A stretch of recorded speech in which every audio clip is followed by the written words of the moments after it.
Hello' guys, good morning সকলোলৈ।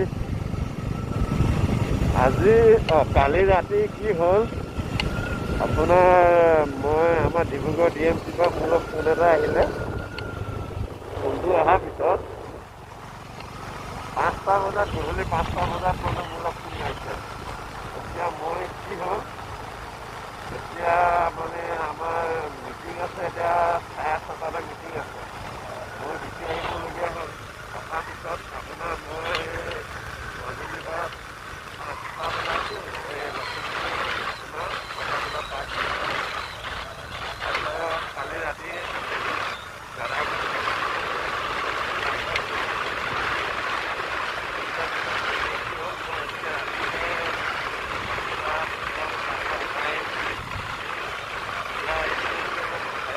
আহি আছোঁ ৰাতিপুৱা।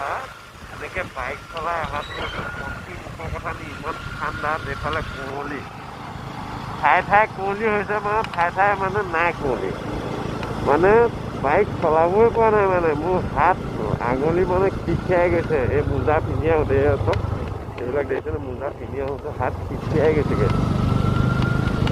কি কৰিম মানে, কামটোতো কৰি খাবই লাগিব, নকৰিলেতো উপায় নাই ন। এই বাইক চলাই আহি আছোঁ, মানে কি চলাবলৈ মানে একদম মানে গাত ঠাণ্ডা, কঁপি কঁপি থাকে। কোনোবাই পাৰিব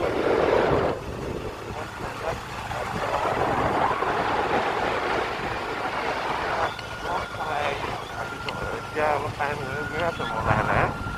আপোনালোকে কোনে পাৰিব ইমান ঠাণ্ডাত বাইক চলাব? মোক কমেণ্টত জনাবচোন কোনে কোনে পাৰে। এতিয়া একেবাৰে ডিব্ৰুগড়লৈ গৈ আছোঁ মানে, লখিমপুৰৰ পৰা ওলাই। এই ঠায়ে ঠায়ে কুঁৱলী নাই মানে। এইটো হয় মাতমৰা মথাউৰিটো দেই, ঘৰ দি আহিছোঁ মানে, মই শৰ্টকাটিং দি আহিছোঁ। মই এই গামো মই যোৱা নাই মানে।